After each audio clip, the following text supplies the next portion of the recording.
आज हम लोग प्रश्नावली 5.3 ठीक है, इसमें से क्वेश्चन नंबर 15 तक हम लोग बनाए थे। तो आज हम लोग क्वेश्चन नंबर 16 बनाने वाले हैं। ठीक है, तो पहले क्वेश्चन को ध्यान से समझेंगे क्वेश्चन क्या है, समझ रहे हो ना। क्वेश्चन पढ़ते हैं पहले। किसी स्कूल के विद्यार्थियों को उसके समग्र शैक्षिक प्रदर्शन के लिए 7 नगद पुरस्कार देने के लिए 700 की राशि रखी गई है। मतलब 7 लोगों को देना है पैसा। कितना लोगों को? 7। हाँ, मतलब यहाँ पे 7 लोग हैं। यानी हम अगर हम लोग बात करेंगे नंबर का तो 7 नंबर यहाँ पे, और कुल राशि कितना है? 700 रुपया। मतलब हम लोग देखा जाए तो योग भी दे दिया है। क्या योग भी तो दे दिया है। 7 आदमी को पैसा बांटना है, 700 रुपया बांटना है। तो देखा जाए तो इस क्वेश्चन का अगर हम लोग जवाब कैसे बनाएंगे तो ऐसे देखो।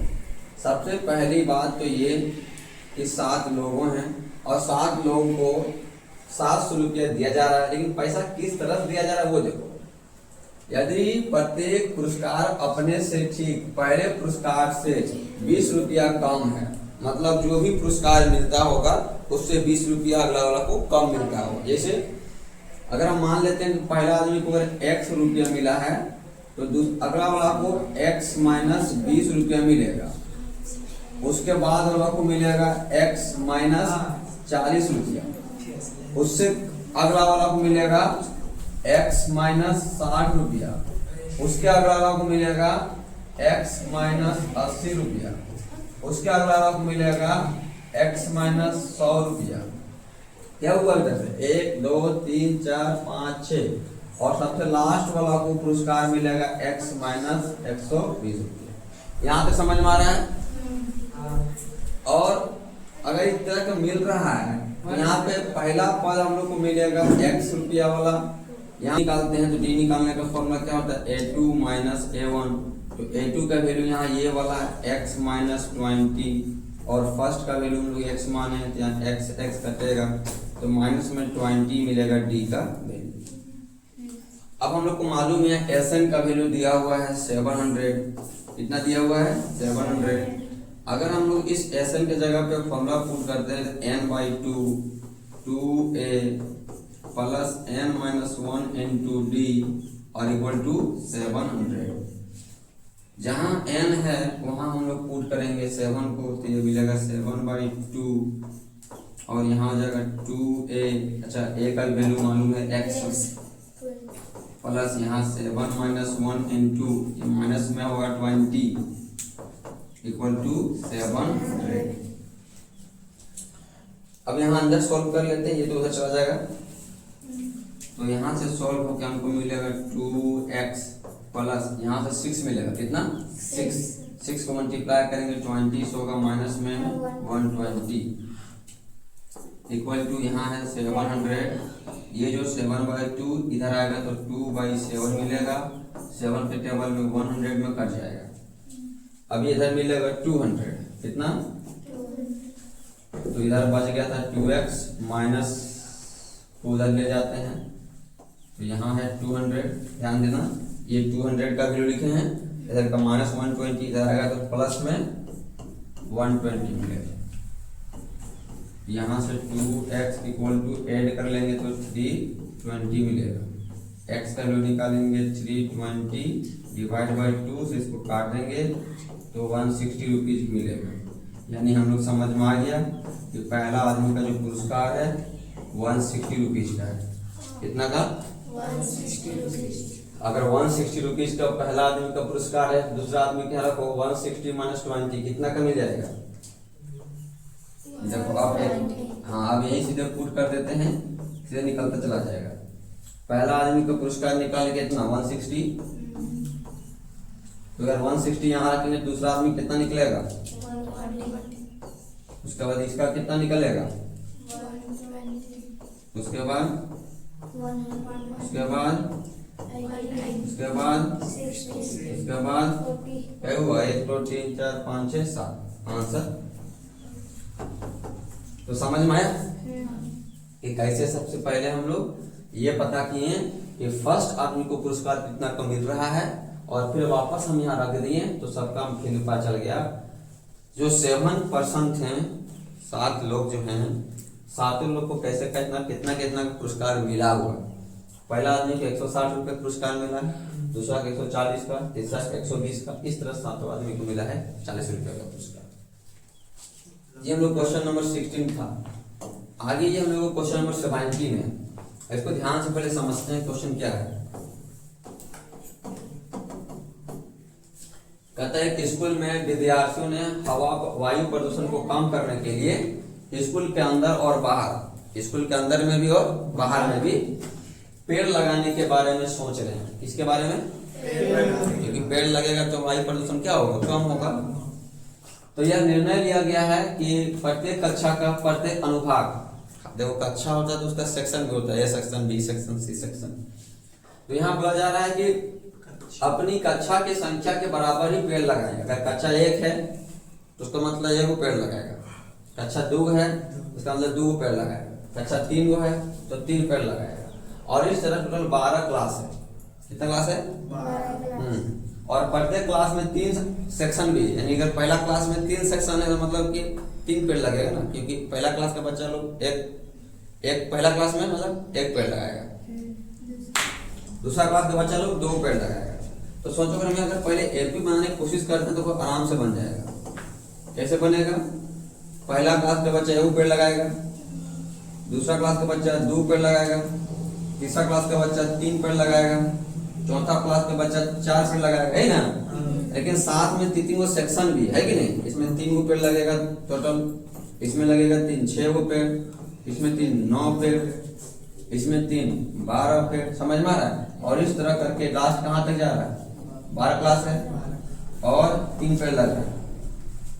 तो फाइनली हम लोग पता चलेगा कि पहला क्लास में 3 पेड़ लग रहा है, दूसरा क्लास में 6 पेड़ लग रहा है, तीसरा 9 पेड़ लग रहा है, चौथा में 12 पेड़ लग रहा है, और इस तरह करके लास्ट वाला जो है 36 पेड़ लग रहा है।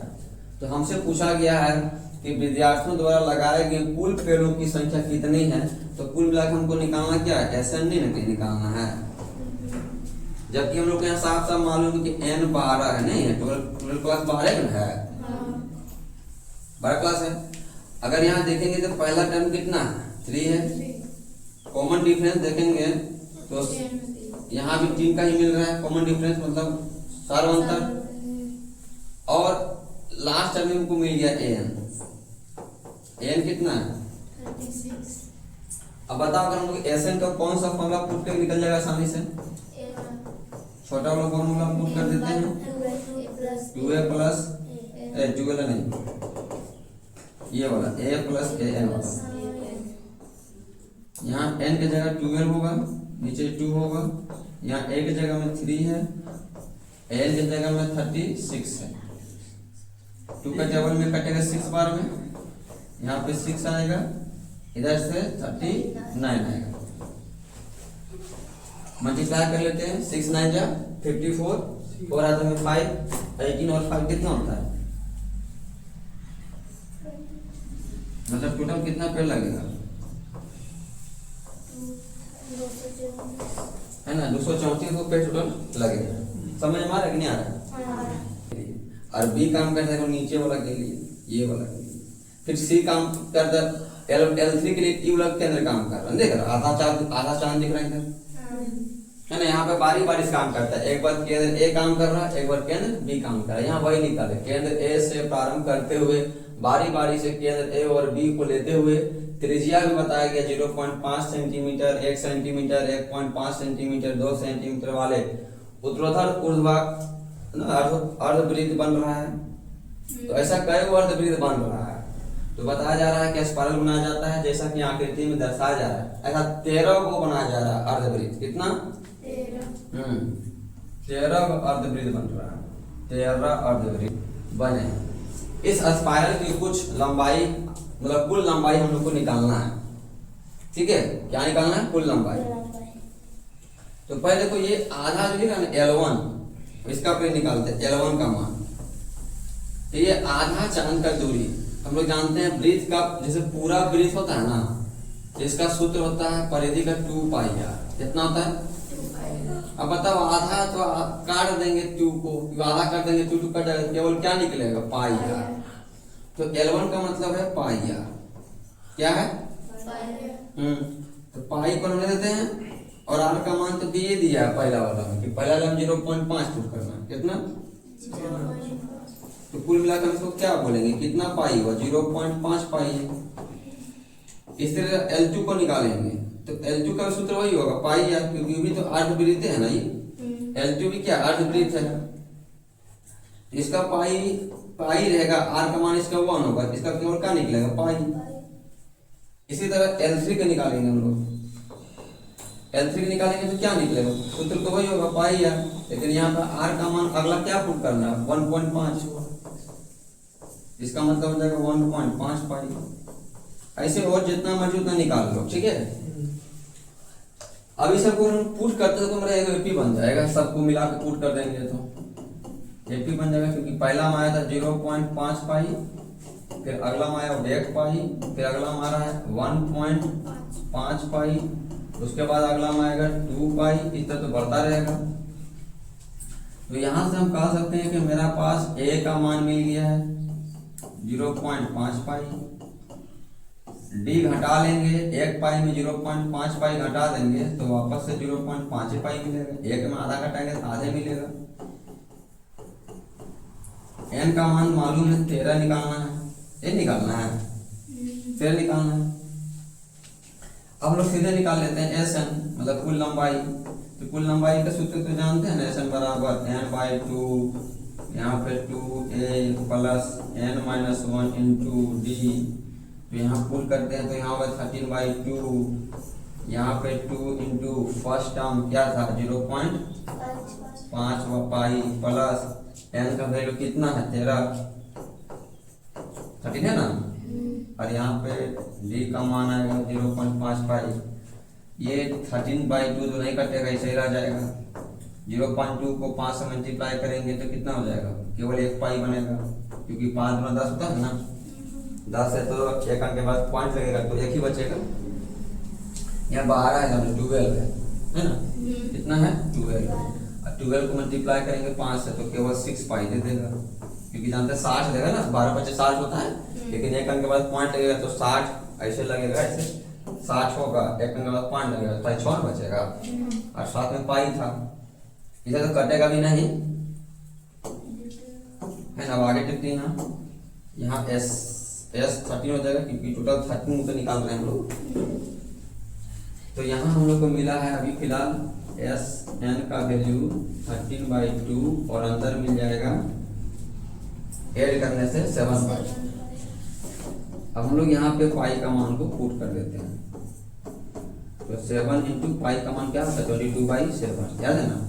तो 7 से 7 कटेगा, 2 का टेबल में ये 11 कटेगा, और यहाँ आ जाएगा 13 इंटू 11, और इसको मल्टीप्लाई कर लेंगे तो हो जाएगा 143, तो 143 सेंटीमीटर का टोटल लंबाई होगा। सबका लंबाई अब ऐड करेंगे, इसका लेंथ प्लस इसका लेंथ प्लस इसका लेंथ प्लस इसका लेंथ, ऐसा टोटल एकदम 13 का लेंथ जब ऐड करेंगे तब जाके मिलेगा 143 सेंटीमीटर। समझ में आ रहे हैं, ठीक है ना। आगे देखते हैं अगला, चलिए 2 बार आगे क्वेश्चन का, अच्छा 19 नंबर देखो ना। 19 नंबर को क्या बोला है कि 200 लट्ठो मतलब ऐसा लकड़ी है, लकड़ी रखा गया, लगभग 200 लकड़ी यहाँ रखा गया है, एकदम ढेर में। यहाँ 200 लकड़ी है, कितना लकड़ी है 200। सबसे नीचे ला जो लकड़ी है ना उसमें तुम्हारा 20 लकड़ी है, कितना 20। देखो ये अपने आप में एमपी बन रहा है कि सबसे नीचे कितना है 20, फिर उसके ऊपर लंब कितना है 1 कम मतलब 19 है, तो उसका लंब 1 कम है 18 है, और इस तरह रखते जा रहा है, ठीक है। हमको ये पता करना आगे कि 200 जो लट्ठों को ढेरी के रूप में इस प्रकार रखा गया है कि सबसे नीचे वाला पंक्ति में 20 लट्ठे हैं, उससे अगली पंक्ति में 19 लट्ठे हैं, उसके अगली पंक्ति में 18 लट्ठे हैं, इत्यादि। ये 200 लट्ठे कितने पंक्तियों में रखे गए हैं, मतलब हमको पंक्तियों की संख्या निकालना है। मतलब हम लोग को निकालना क्या है, एन। याद रखना, निकालना क्या है हम लोग को, एन निकालना, पंक्तियों की संख्या निकालना। और ये भी पता करना कि सबसे ऊपरी पंक्ति में कितने लट्ठे होंगे। ऊपरी पंक्ति मतलब सबसे ऊपर आएगा, मतलब सबसे लास्ट में। यहाँ पता ही करना है कि सबसे लास्ट वाला की वैल्यू कितना होगा, यानी एन भी निकालना है। और यहाँ सबको क्या क्या मान जानकारी मिल रहा है, तो ए का मान मिला है 20, डी मिलेगा 19 माइनस 20 मतलब माइनस में 1, और हम लोग को एस एन मिला है कि टोटल लकड़ी कितना है 200 है ना। अब हम लोग इसी का यूज करते हैं। देखो एस एन दिया हुआ है 200, एस एन का फॉर्मूला हम लोग जानते हैं n/2, यहाँ पे 2a plus n-1 into D equal to 200। यहाँ से n/2 रहेगा, यहाँ से 2 इंटू a का वैल्यू 20 रखेंगे, n का वैल्यू नहीं जानते हैं, d का वैल्यू -1 है, इक्वल टू यहाँ पे 200 है। ठीक है। अब यहाँ का जो 200 का जो 2 है ना मल्टीप्लाई वाला, यहाँ डिवाइड में था यहाँ पे, उसको यहाँ पे ले जाते हैं मल्टीप्लाई। ठीक है, कहाँ लेंगे मल्टीप्लाई। अगर हम मल्टीप्लाई करते तो कितना आएगा, और यहाँ बाहर में कितना है, यहाँ हो जाएगा 40 प्लस, यहाँ देखो मल्टीप्लाई करेंगे तो आएगा माइनस में n, क्या आएगा माइनस में n, और इसको मल्टीप्लाई करेंगे तो प्लस में आएगा 1, कुछ इतना आएगा अंदर में, और यहाँ बगल में हो जाएगा 400। अब इस n को मल्टीप्लाई कर देते हैं अंदर में, अच्छा प्लस जोड़ लेते हैं, 40 और 41 हो रहा है यहाँ पे, तो यहाँ पे अंदर में वैल्यू मिलेगा, बाहर में तो n है और अंदर में हो जाएगा 41 माइनस में n इक्वल टू 400। फिर यहाँ से अगर मल्टीप्लाई करते हैं तो माइनस में हो जाएगा n², इसको मल्टीप्लाई करेंगे तो होगा 41n, इसको इधर ले आएंगे तो माइनस में हो जाएगा 400 इक्वल टू 0। देखो सबसे माइनस कॉमन कर लेंगे, हाँ तो माइनस सबका कॉमन करके हटा लेंगे, यहाँ बन जाएगा n², ये बन जाएगा माइनस में 40n, मतलब सबका साइन चेंज हो जाएगा, प्लस में हो जाएगा 400 इक्वल टू 0। अब ये द्विघात समीकरण बन गया। अब ये द्विघात समीकरण को हमको क्या करना है, हल करना है, और कोशिश करना है हल करके कि 20 का -41 आ जाए। अब 400 को तोड़ना है, बीच में -41 लाना है। बाकी सब जगह सब सही से पूछ हुआ है ना, सब पूछ हुआ है, बस अब तोड़ो इसको। 400 ऐसा तोड़ो 41 आ गई। ऐसा लगता है कि आएगा कभी, हमको नहीं लग रहा है। 2 का पारा में 200, 2 का पारा में यहाँ मिलेगा 100, 2 का पारा में 50, 2 का पारा में 25, तो 2 दूना 4, 4 8, 8 16, 16 25 जोड़ेंगे कितना आएगा, 16 और 25 जोड़ेंगे तो 11 के हाथ में 1 आ जाएगा ना, मतलब आ गया है ना। लास्ट में 25 बचा ना, उसको नहीं तोड़ा, इधर का पूरा 16 था ना, तो 2 दूना 4, 4 दूना 8, 8 16, और यहाँ का 25, तो 16 25 जोड़ रहे हैं ना, तो 41 आ रहा है। ठीक ना, बस हो गया। यहीं पे पुट करेंगे हम लोग कि n² माइनस में लिखेंगे 25, n माइनस में होगा 16n, प्लस में होगा 400 इक्वल टू 0। इन दोनों से कॉमन करेंगे हम लोग क्या, तो n, ताकि n - 25 रहेगा। इन दोनों से कॉमन करेंगे 16, ताकि यहाँ भी n - 25 रहेगा बराबर 0। अंदर अंदर वाला कॉमन कर लेंगे n - 25, और बाहर बाहर भी कॉमन होगा 1 - 16 इक्वल टू 0। अब यहाँ से अलग अलग करेंगे तो एक मिलेगा ये वाला वैल्यू और एक मिलेगा 16 वाला वैल्यू। यहाँ से n का वैल्यू मिल रहा है 25 और यहाँ से n का वैल्यू मिल रहा है 16। अब n का दो वैल्यू मिल गया। अब हम लोग कैसे जानेंगे कौन वाला n का वैल्यू होगा और कौन वाला n का वैल्यू नहीं होगा। उसके लिए हम लोग क्या करेंगे, ये निकालेंगे कि n तो जो दो में से कोई एक ही हो सकता है, क्योंकि 1 लाइन 2 लाइन 3 लाइन, एक का कहना है कि 25 लाइन बन रहा है, एक का कहना है 16 लाइन बन रहा है। तो हम लोग क्या करेंगे, एन निकालेंगे, क्योंकि हमको एन तो हम लोग निकाल लिए, हम लोग अब एन से पता कर लेंगे कि वो कौन सा सही है।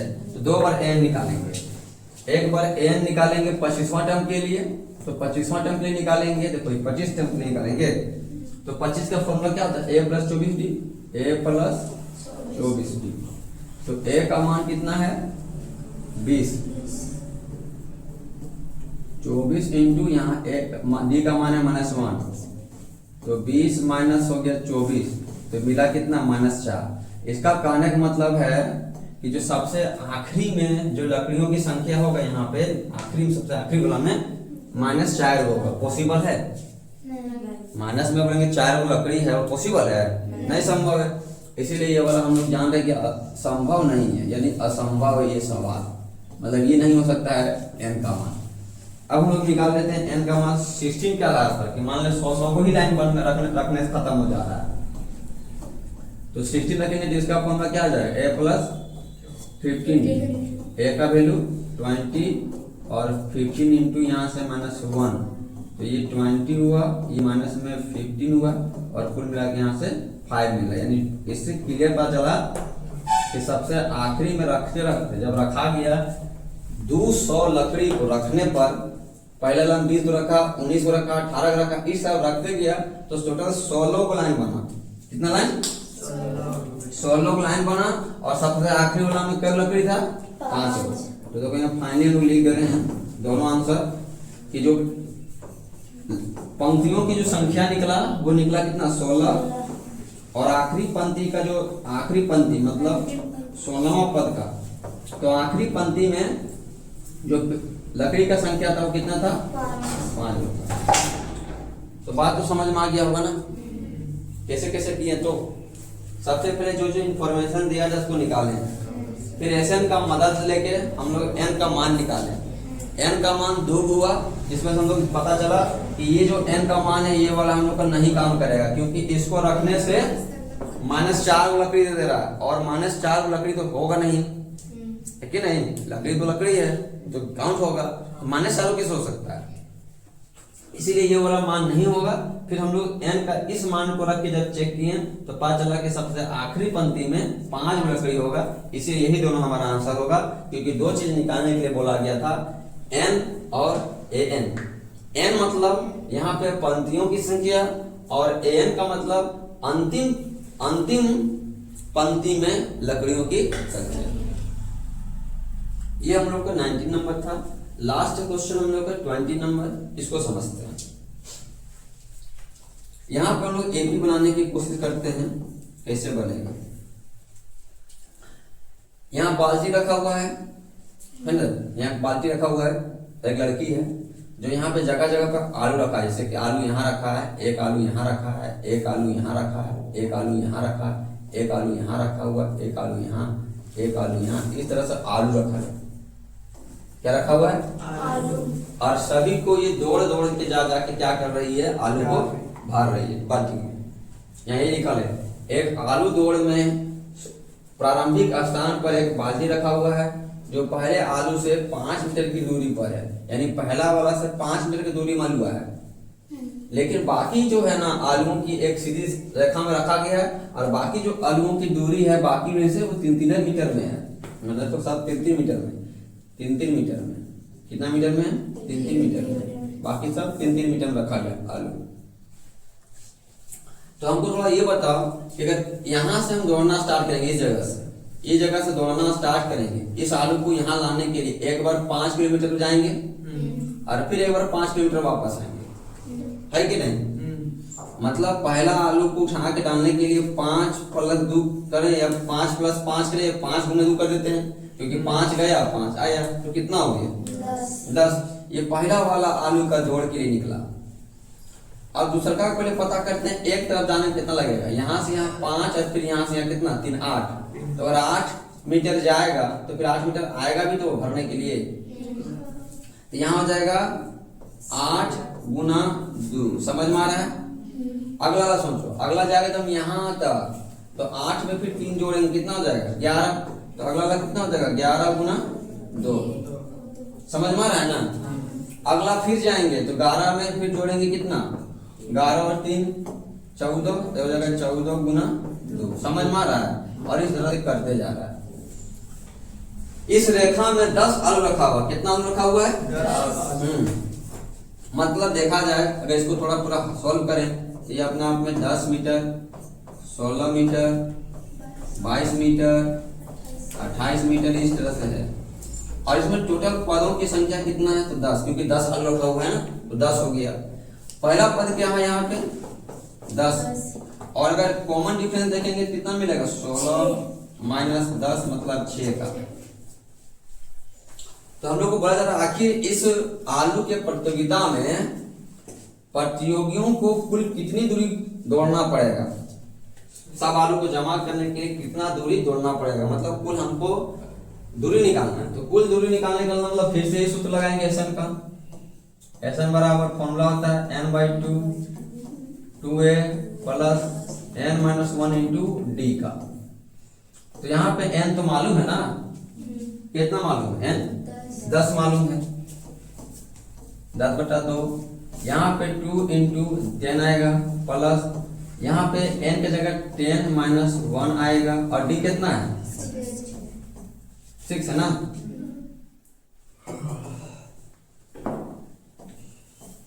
अब यहाँ इसको अगर सोल्व काट देते हैं 2 का टेबल में, कितना बार में कटेगा? 5 बार में। और यहाँ पे हो जाएगा 20, यहाँ हो जाएगा 9 इंटू 6 है ना। तो यहाँ से हो जाएगा 5, यहाँ हो गया 20 और ये हो गया 54। 5 54 प्लस 20 कितना हो जाएगा? 74। इसको मल्टीप्लाई कर लेंगे। 5 हो जाए 20 का 0 अंत में 2 और 35 का 2 37। तो यहाँ से हम लोग पता चला कि S10 मतलब पूरे 10 आलू को उठाने में कितना मीटर का दूरी उसको तय करना होगा, जितना भी प्रतियोगी है सबको। ठीक है, 370 मीटर का दूरी को तय करना होगा आलू को उठा के भरने में। अच्छा, यहाँ समझ में कैसे कैसे लिखे हैं? सो पहले देखें कि एक आलू को पहला आलू को उठाने में कितना दूरी लगेगा। तो यहाँ से यहाँ 5 जाने में, मतलब 5 आने में भी लगेगा। दूसरा आलू तक पहुंचने के लिए कितना? 5 प्लस 3 8। तो अगर 8 मीटर जाने में लगेगा, 8 मीटर आने में लगेगा। 8 मीटर का दूरी तो आना भी पड़ेगा। इसलिए देखो 8 लिख के 2 से गुना कर देना, एक तरफ के लिए 8 2 से गुना कर दिए। फिर तीसरा आलू के लिए कितना जाना पड़ेगा? 5 3 8 प्लस 3 11, तो 11 लिखे। और फिर आने वाला के लिए 2 से मल्टीप्लाई कर देंगे। समझ पा रहा है ना? तो इस तरह से ये लंबा क्वेश्चन दिखता जरूर है, लेकिन लंबा नहीं है, आसान तरीका से बनता है। कोई दिक्कत? हाँ, चलो ये हम लोग का यहाँ तक कंप्लीट हुआ। एक्सरसाइज 5 चैप्टर जो था वो आज हम लोग का डाइंग